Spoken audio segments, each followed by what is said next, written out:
नमः। कृष्णं वन्दे जगद्गुरुं प्रपन्नपारिजाताय स्तोत्रवेत्रैकपाणये ज्ञानमुद्राय कृष्णाय गीतामृतद्वीहे नमः। आज प्रथम अध्याय का लेते हैं तीसरा श्लोक। द्रोणाचार्य के पास जाकर दुर्योधन क्या वचन बोलता है वो श्लोक कि पश्येतां पांडुपुत्राणाम् आचार्य महती चमूं व्यूढ़ाम द्रुपदपुत्रेण तव शिष्येण धीमता। हे आचार्य, आपके बुद्धिमान शिष्य द्रुपद पुत्र धृष्टद्युम्न के द्वारा व्यूहाकार रचना से खड़ी की हुई पांडवों की इस बड़ी भारी सेना को देखिए। अब यहाँ पे आचार्य द्रोण के लिए आचार्य संबोधन देने में दुर्योधन का ये भाव मालूम देता है कि आप हम सबके कौरवों और पांडवों के आचार्य हैं। शस्त्र विद्या सिखाने वाले होने से आप सबके गुरु हैं, इसलिए आपके मन में किसी का पक्ष या आग्रह नहीं होना चाहिए।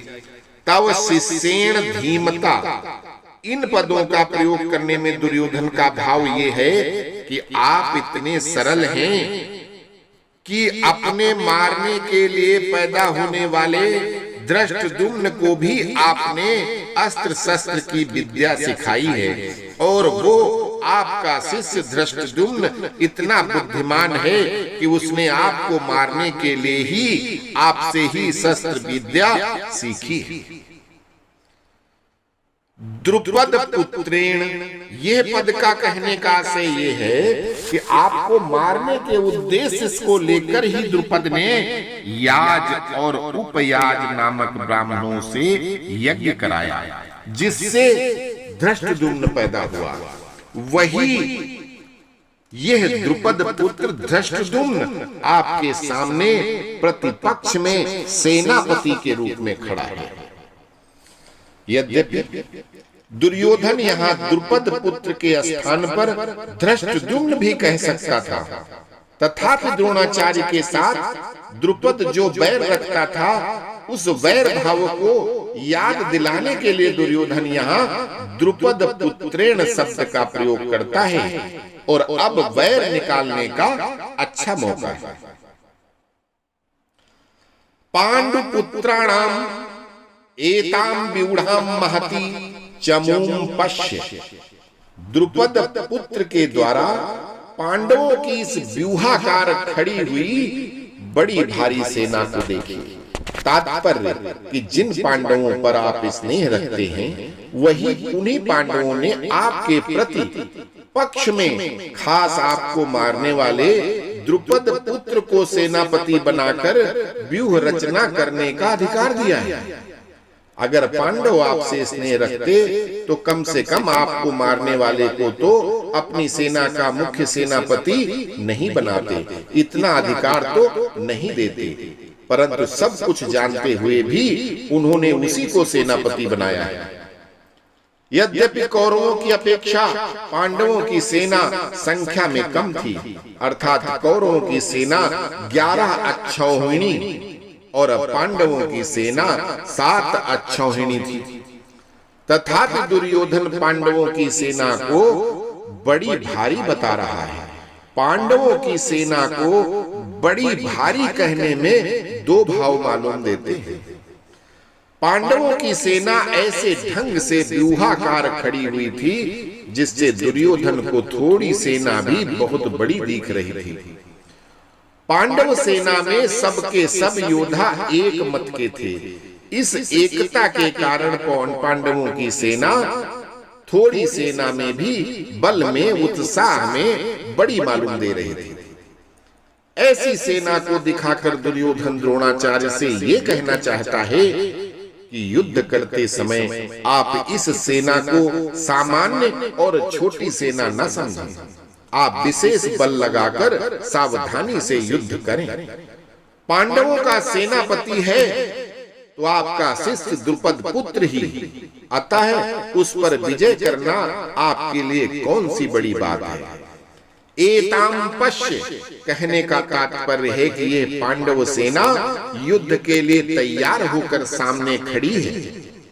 अतः हम लोग इस सेना पर किस तरह से विजय कर सकते हैं, इस विषय में आपको जल्दी से जल्दी निर्णय करना चाहिए। द्रोणाचार्य से पांडवों की सेना देखने के लिए प्रार्थना करके अब दुर्योधन उन्हें पांडव सेना के महारथियों को दिखाता है। अत्र सूरा महेश्वासा भीमार्जुन समायुधि युयुधानो विराटश्च द्रुपदश्च महारथः धृष्टकेतुश्चेकितानः काशीराजस्य वीर्यवान् पुरुज कुन्तिभोजस्य शैबस्य नरपुङ्गवः युधामन्युश्च विक्रान्त उत्तमौजास्त्र वीर्यवान् सौभद्रो द्रौपदेयाश्च सर्व एव महारथः।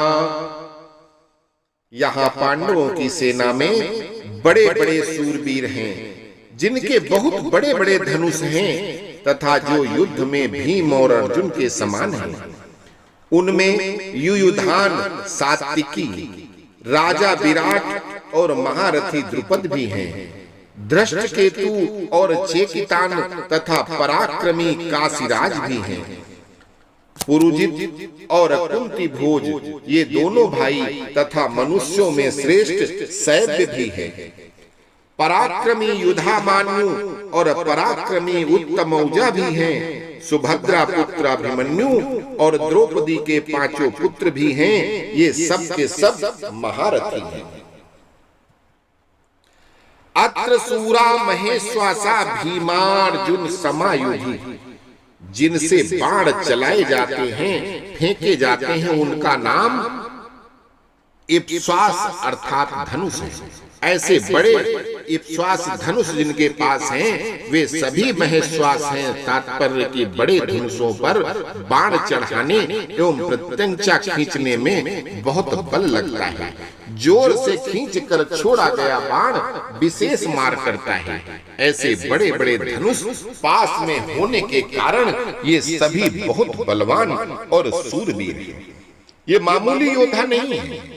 युद्ध में भीम और अर्जुन के समान, अर्थात बल में भी ये भीम के समान और अस्त्र शस्त्र की कला में ये अर्जुन के समान है।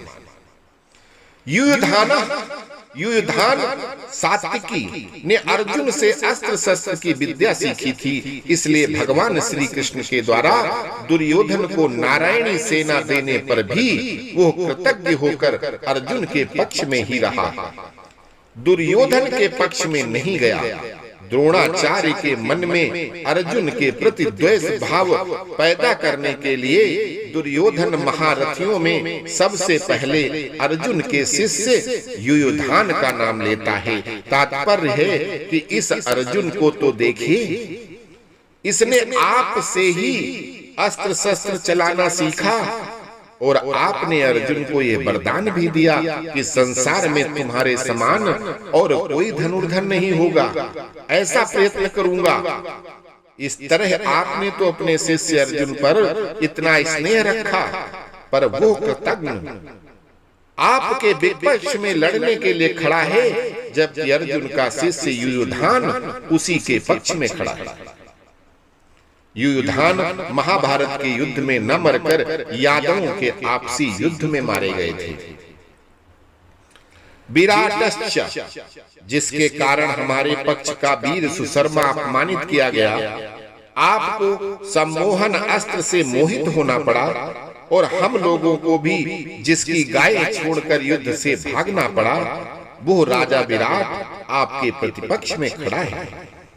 राजा विराट के साथ द्रोणाचार्य का ऐसा कोई बैर भाव या द्वेष भाव नहीं था, परंतु दुर्योधन ये समझता है कि अगर युयुधान के बाद मैं द्रुपद का नाम न लूं तो द्रोणाचार्य के मन में ये भाव आ सकता है कि दुर्योधन पांडवों के विरोध में मेरे को उकसाकर युद्ध के लिए विशेषता से प्रेरणा दे रहा है तथा मेरे मन में पांडवों के प्रति बैर भाव पैदा कर रहा है।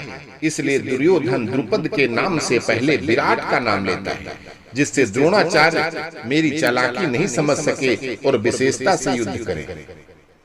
राजा विराट उत्तर श्वेत और शंख नामक तीनों पुत्रों सहित महाभारत युद्ध में मारे। द्रुपदश्च महारथा, आपने तो द्रुपद को पहले की मित्रता याद दिलाई, पर उसने सभा में ये कहकर आपका अपमान किया कि मैं राजा हूं और तुम भिक्षु, अतः मेरी और तुम्हारी मित्रता कैसी? बैर भाव के कारण आपको मारने के लिए पुत्र भी पैदा किया। वही महारथी द्रुपद साहब आपसे लड़ने के लिए विपक्ष में खड़ा है। धृष्टकेतु, ये धृष्टकेतु कितना मूर्ख है कि जिसके पिता शिशुपाल को कृष्ण ने भरी सभा में चक्र से मार डाला था, उसी कृष्ण के पक्ष में ये लड़ने के लिए खड़ा है। धृष्टकेतु द्रोणाचार्य के हाथों मारे गए थे।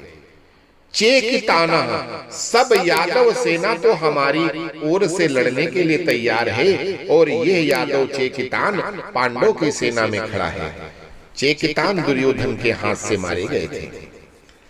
काशीराजस्य वीर्यवान, ये काशीराज बड़ा ही सूरवीर और महारथी है, ये भी पांडवों की सेना में खड़ा है। इसलिए आप सावधानी से युद्ध करना, क्योंकि ये बड़ा पराक्रमी है। पुरुज कुंती भोजस्य, यद्यपि पुरुजित और कुंती भोज ये दोनों कुंती के भाई होने से हमारे और पांडवों के मामा हैं, तथापि इनके मन में पक्षपात होने के कारण ये हमारे विपक्ष में युद्ध करने के लिए खड़े हैं। पुरुजित और कुंती भोज दोनों ही युद्ध में द्रोणाचार्य के हाथों मारे गए थे। सैव्यश्च नरपुंगवः, यह सैव्य युधिष्ठिर का ससुर है। यह मनुष्यों में श्रेष्ठ और बहुत बलवान है। परिवार के नाते ये भी हमारा संबंधी है, परंतु ये पांडवों के ही पक्ष में खड़ा है। युधामन्युश्च विक्रांत उत्तमौजाश्च वीर्यवान, पांचाल देश के बड़े बलवान और वीर योद्धा युधामन्यु तथा उत्तमौजा मेरे बैरी अर्जुन के रथ के पहियों की रक्षा में नियुक्त किए गए हैं। आप इनकी ओर भी नजर रखना। युधामन्यु और उत्तमौजा रात में सोते हुए इन दोनों को अश्वत्थामा ने मार डाला था। सौभद्र, ये कृष्ण की बहन सुभद्रा का पुत्र अभिमन्यु है। ये बहुत सूरवीर है। इसने गर्भ में ही चक्रव्यूह भेदन की विद्या सीखी है। अतः चक्रव्यूह रचना के समय आप इसका ख्याल रखें। युद्ध में दुशासन पुत्र के द्वारा अन्याय पूर्वक सिर पर गदा प्रहार करने से अभिमन्यु मारे गए थे। द्रौपदेश्च युधिष्ठिर भीम अर्जुन नकुल और सहदेव, इन पांचों के द्वारा द्रौपदी के गर्भ से क्रमशः प्रतिबिंध्य, सुतसोम, श्रुतकर्मा, सतानी और श्रुतसेन पैदा हुए हैं। इन पांचों को आप देख लीजिए। द्रौपदी ने भरी सभा में मेरी हंसी उड़ाकर मेरे हृदय को जलाया है। उसी के इन पांचों पुत्रों को युद्ध में मारकर आप उसका बदला चुकाएं। रात में सोते हुए इन पांचों को अश्वत्थामा ने मार डाला था। सर्व एव महारथा, ये सब के सब महारथी हैं जो शास्त्र और शस्त्र विद्या दोनों में प्रवीण हैं और युद्ध में अकेले ही एक साथ 10,000 धनुर्धारी योद्धाओं का संचालन कर सकता है। सर्व एव महाथा, ये सब के सब महारथी हैं जो शास्त्र और शस्त्र विद्या दोनों में प्रवीण हैं। युद्ध में अकेले ही एक साथ 10,000 धनुर्धारी योद्धाओं का संचालन कर सकता है। एक वीर पुरुष को महारथी कहते हैं। ऐसे बहुत से महारथी पांडव सेना में खड़े हैं। द्रोणाचार्य के मन में पांडवों के प्रति द्वेष पैदा करने और युद्ध के लिए जोश भरने के लिए दुर्योधन ने पांडव सेना की विशेषता बताई।